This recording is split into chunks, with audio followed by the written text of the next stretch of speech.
ఒక గ్లాస్ బియ్యం తీసుకోవాలి గాయస్.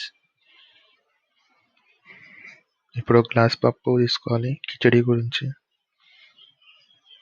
అది మంచిగా కడుక్కోవాలి గాయస్. ఇప్పుడు ఒక పావు నూనె పోసుకోవాలి. ఇంకో పావు నూనె పోసుకోవాలి, 2 పావులు. ఈ గరం మసాలా దంచి అందులో వేసుకోవాలి గాయస్. దంచేసాం, అప్పుడు అందులో వేసుకుంటున్నాం. మంచిగా ఫ్రై చేసుకోవాలి. ఇప్పుడు మిరాలు వేసుకోవాలి, అందులో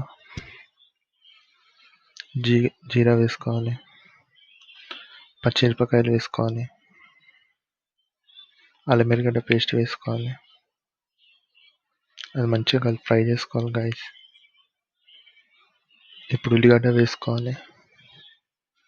ఉల్లిగడ్డ ఫ్రై చేసుకోవాలి, మంచిగా కలుపుకొని. ఇప్పుడు ఉప్పు వేసేసుకోవాలి. కొత్తిమీర పుదీనా వేసేసుకొని అది మంచిగా కలుపుకోవాలి.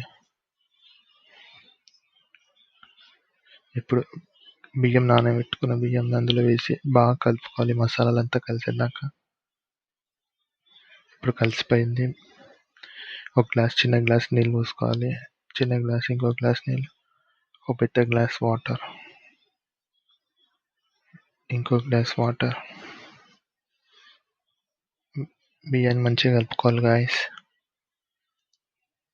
ఇప్పుడు కుక్కర్ మూత పెట్టేసి 2 విజిల్స్ వచ్చేదాకా ఆగాలి. 2 విజిల్స్ తర్వాత కిచిడి అనేది రెడీ అయిపోతుంది. మంచిగా కలుపుకోవాలి. అది రెడీ అయిపోయింది కిచిడి.